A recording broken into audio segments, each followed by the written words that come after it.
Assalamualaikum warahmatullahi wabarakatuh. Alhamdulillah, amma ba'du, la haula wa la quwata illa billahil azim. Allahumma sholli ala Muhammad. Bapak-bapak, ibu-ibu, dan para pemirsa dimanapun panjenengan berada rahimakumullah, semoga kita senantiasa dimuliakan Allah SWT. Untuk pertemuan kali ini kita tetap membahas seputar keluarga Gusmi, yakni pada saat ini kita membahas salah satu putra Gusmi yang bernama Gus Abud, ya Gus Abud Panotoprojo, Gus Abud ya Allah putra yang kedua.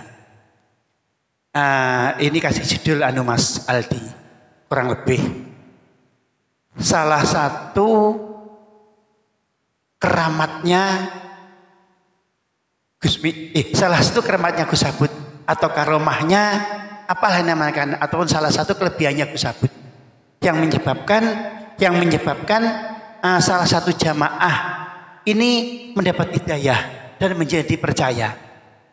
Saya kalau mengatakan karomah ya tidak enak, tapi karomah itu hubungannya dengan karomahnya sang wali. Gus Abud itu saya tidak mengatakan Gus Abud wali, tidak loh ya, tidak. Sekali lagi saya tidak mengatakan Gus Abud itu seorang wali, tidak. Saya tidak berhak. Sebab yang mengerti wali itu wali. La ya'lamu wali ila wali. Yang mengerti wali itu juga wali. Itu wali itu sirinya Allah. Cuman itu yang perlu panjenengan diketahui, Gus Abud itu salah satu putranya sang waliullah, yaitu Gusmi. Nah, sang waliullah itu orang terbaik nomor 2 setelah Nabi. Jadi pilihannya Allah, orang yang dimuliakan oleh Allah dunia hatal akhirat. Sampai kuburannya kalau dimuliakan Gusti Allah amat sangat luar biasa. Wali itu lebih keramat setelah meninggal daripada sebelum meninggal. Ya, Gusmi kan gitu.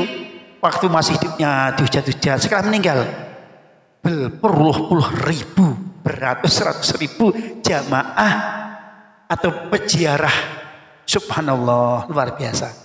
Jadi Gus Abud itu salah satu putra sang waliullah. Saya tidak mengatakan waliullah, tidak berhak, tidak boleh saya mengatakan gitu. Cuman waktu saya masih kecil di dalam pesantren, di dalam pondok itu dipelajari gini, ma farqa baina wali wan nabi. Apa perbedaannya wali dan nabi? Itu kan waliyu karamatu waliyu bida di dunia. Karomahnya wali itu wujudnya di dunia, keramat-keramatnya itu. Lah kalau nabi itu sama-sama diutus. Nabi itu diutus oleh Allah untuk menyampaikan wahyunya, untuk menyampaikan itu kewajibannya dari Allah pada umatnya. Dan dia ngaku jadi nabi, ngaku jadi nabi. Kalau ditanya ya dibuktikan, namanya mukjizat karena nabi itu. Kalau wali sama, seorang manusia yang diutus oleh Allah untuk menyampaikan pada umatnya, pada jamaahnya, pada orang. Dan dia bedanya ini tidak boleh ngaku-ngaku jadi wali. Nek wong ngaku jadi wali itu wali itu, wali murid apa wali sebagainya ya. Tidak boleh ngaku jadi wali. Itu siri rahasianya Allah. Ketika dia mengaku jadi wali akan gugur kewaliannya. Ini lebih bedanya begitu. Tapi memang siri sama-sama diutus Allah. Makanya orang terbaik nomor 2 setelah Nabi. Niki wali. Jelas ya. Ya Allah. Lah ini ada cerita. Kapan itu ada tamu ke rumah, namanya Bapak Jarwo. Ini salah satu jamaah. Dia kalau tidak salah merapatnya jamaah itu tahun 2010-an. Kalau enggak 9, kurang lebih segitu, kurang gede. Dia mereka masjid jamaah, tapi menjadi yakin dan hakul yakinnya para jamaah, para pemirsa yang ada di manapun ada berada, rahimakumullah. Pak Jarwo itu suatu ketika, ini bab mimpi mas. Suatu ketika itu dia bermimpi, di bab mimpi ya. Bermimpi itu ada alamat-alamat di dalam mimpi. Itu ada keramaian,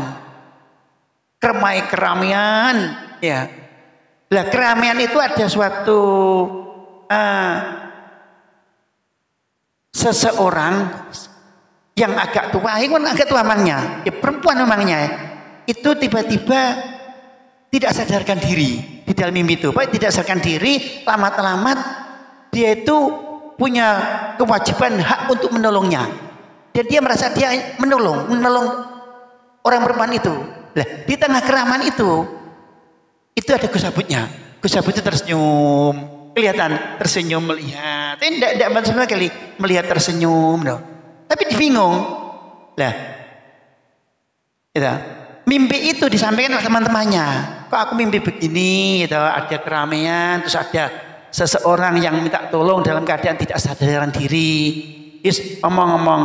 Lalu 2 hari 3 hari ada akhir Sya'ban, semaan akbar di dalamnya Gusmi yang dimandikan Gus Abud. Itu belum corona. Ketika ini beneran ini tidak mimpi. Ketika acara itu kan berpuluh-puluh ribu jamaah ya. Ketika ada acara itu bener menjelang maghrib, sudah maghrib mau isya kan ada tiglofilin. Nah, tiba-tiba memang sungguhan pas di perapatan atasnya itu ada apa jenenge? TV layar TV ya, bendera TV kan di bawahnya. Kan berjebul-jebul. Ternyata ada seseorang ternyata semaput. Bener. Wong wedok semaput, tidak sadarkan diri, lalu ada rambut gondrong jamaah dia bagian sound. Kan kenal dengan Pak Jarwo ini, mendekati Pak Jarwo. Sampean kan orang rumah sakit Gambiran. Gitu. Sampean kan pegawai di sana, memang dia bagian listrik gitu. Jadi kabak bagian listrik gitu, kepala bagian listrik gitu. Lalu dipaksa untuk menolong, akhirnya menolong beneran. Orang perempuan ditolong bersama-sama, ya diangkat bersama-sama itu ya. Terus carikan ambulan. Ketika perempuan itu dipegang ditolong, mutah. Tahu mutah? Itu.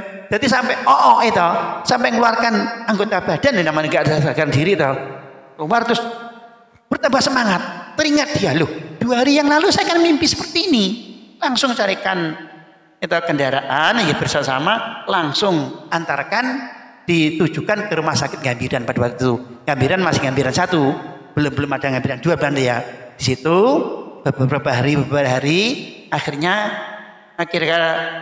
kurang lebih 1 minggu saya dan Mbah Asbani beserta Mbah Asbani untuk menjenguk orang itu. Ada utusan dari Gus Abud. Ternyata saya jenguk sudah kundur. Inilah sekelumit cerita mimpinya Pak Jarwo niki ternyata jadi kenyataan dan benar-benar. Lalu Pak Jarwo menjadi yakin hakul yakin pada Gus Abud bahwa Gus Abud itu bukan orang biasa. Gus Abud itu orang yang luar biasa. Di samping putranya waliullah itu Gus Abud bukan orang biasa. Saya katakan ya. Jadi hidayah itu datangnya pun ya bermacam-macam. Ada kalanya itu lewat pengajian, lewat kecelakaan, lewat mimpi, lewat bagaimana cara-cara. Dan semoga lah pada pemirsa yang mendengarkan hal ini, semoga lewat keterangan saya ini, itu, yang menerangkan tentang Pak Jarwo, salah satu jamaah hakul yakin, juga panjang-panjang ikut yakin seperti Pak Jarwo ini tentang ya Allah, keyakinan sang waliyah Gusmi bahwa putranya pun orang luar biasa, orang hebat. Dan sekali lagi Gusmi itu kalau ada sesiapapun baik itu pemirsa, baik jamaah, baik orang lain, orang dalam yang cinta pada putra-putranya Gusmi dan mengikuti kegiatannya atau terbatas karena jauhnya tidak mampu mengikuti kegiatannya tapi selalu ilqok sambung, selalu memberi lantunan Fatihah yang semampunya sebanyak-banyaknya. Gusmi insyaallah akan selalu menolong kepada panjenengan semuanya. Saya kira cukup itu saja keterangan. Ya paham ya? Ya jelas ya. Semoga barokah manfaat. Saya akhiri wabillahi taufiq wal hidayah. Wassalamualaikum warahmatullahi wabarakatuh.